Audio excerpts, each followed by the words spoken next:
In a medium often defined by action, spectacle, and rapid pacing, Frieren Beyond Journey's End stands apart.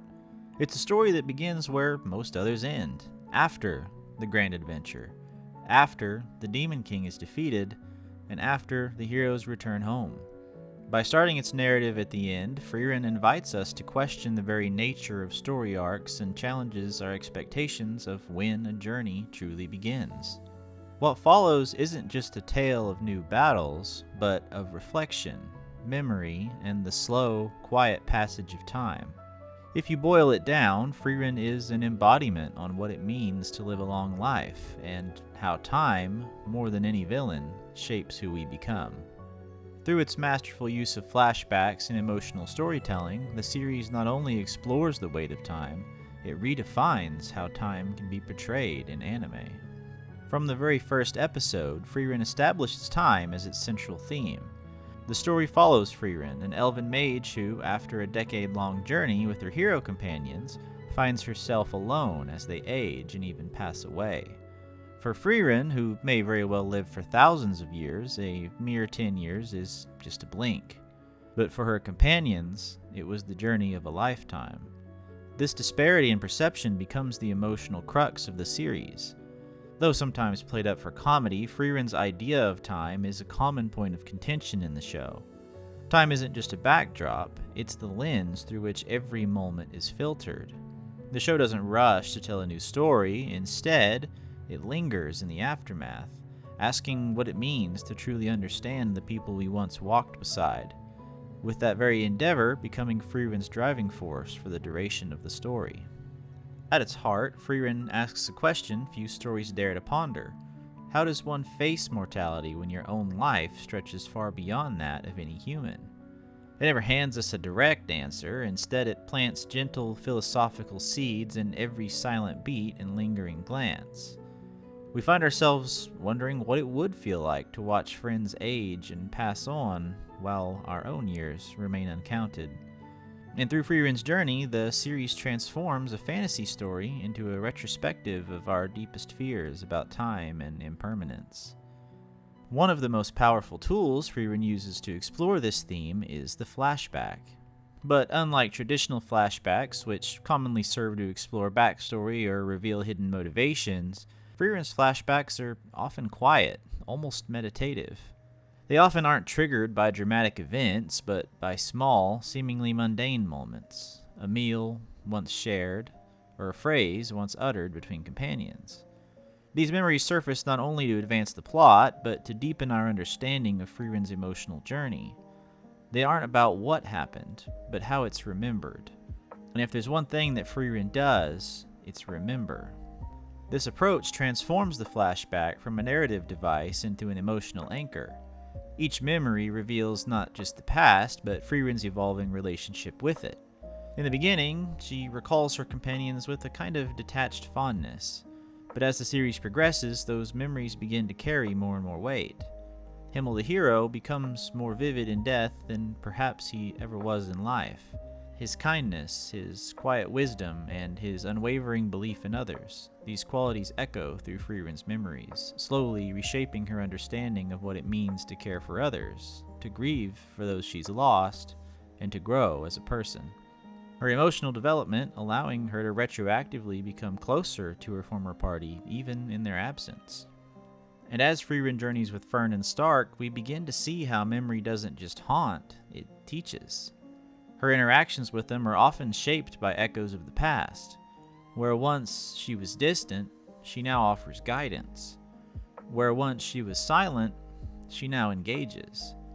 Fern, in particular, becomes a facsimile for Frieren's own growth, a young mage learning not just magic, but how to live. These relationships show that memory, when embraced, can become a foundation for connection rather than a source of regret. Another thing that makes Frieren's flashbacks so effective is their subtlety. Where they could shout, they often whisper. Where they could explain, they often evoke. In this way, the past becomes a dialogue with the present, and the flashbacks are not just windows into what was, they're mirrors reflecting who Frieren is becoming. This technique redefines the role of the flashback in storytelling. Traditionally, as alluded to earlier, flashbacks fill in gaps, provide exposition, or deliver dramatic reveals. But Frieren shows that flashbacks can do something more profound. They can chart emotional growth, a sort of checkpoint system to show the stages of Frieren's emotional journey alongside her physical one. They can show us not just what a character has done, but how they've changed. In Frieren's case, they reveal a slow, non-linear journey toward empathy, a journey that feels all the more real because it unfolds not in these grand moments, but in the quiet realizations. Nearly every episode unlocking a new component of Frieren's understanding of herself, as well as her past and present companions. Doing this allows for the flow of time to feel much more natural and realistic. The visual language of Frieren also plays a crucial role in conveying the passage of time. The changing seasons, the slow pans across familiar landscapes, and the subtle aging of characters all contribute to a sense of continuity and growth. The show often lingers on such moments. Sunlight filtering through trees, snow falling on an empty road, inviting the viewer to sit with the passage of time rather than rush through it. These visuals don't just support the narrative, they are the narrative. You've likely heard the phrase, show don't tell, a number of times, and Frieren is a perfect example of this. If I was to point to one specific instance where I felt the greatest weight of this narrative method, it would be the moment just before the resolution of her battle with Aura.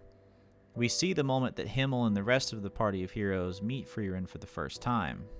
As the scene transitions from Frieren in the past to the present moment, the music slows as we get a quick montage of just a few frames of their journey. It may seem small, but this moment is the perfect encapsulation of how this story carries itself through subtlety. The emotional resonance of these flashbacks is amplified by this type of pacing. Frieren is unafraid to slow down, to let silence speak, and to give its characters space to breathe. This deliberate pacing resembles the way memory works in real life. How a scent from a long forgotten food, or a song from a bird that you remember in your hometown, or even a place you haven't seen in years can suddenly and vividly transport us to another time in our lives. It invites the viewer to reflect alongside Frieren, to feel the weight of years in a single glance or a single line of dialogue. In doing so, the show creates a sense of intimacy that's rare in any story, let alone fantasy storytelling, with every scene feeling akin to a living painting that alludes to a story yet untold. Ultimately, Frieren Beyond Journey's End is not just a story of an elf retracing her steps. It's a story about how we carry the past with us, how memories shape our present, and how time changes our understanding of loving others, experiencing loss of those loved ones, and still creating friendships and continuing to love others in spite of it all. Through its innovative use of flashbacks, the series offers a new model for emotional storytelling in anime. It shows us that the most powerful moments are not always the loudest, and that sometimes the greatest journeys can only begin after another one ends.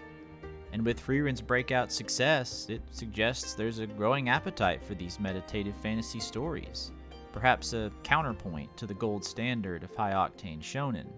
In an age of endless content, many viewers now crave stories that give them room to breathe, to reflect on the world around them, and to feel their own memories stir.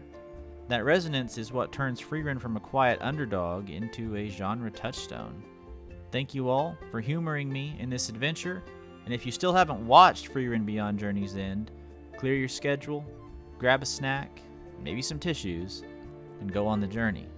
I know I can't possibly do this story justice in such a short span, but I needed to get my thoughts out there while it was still fresh.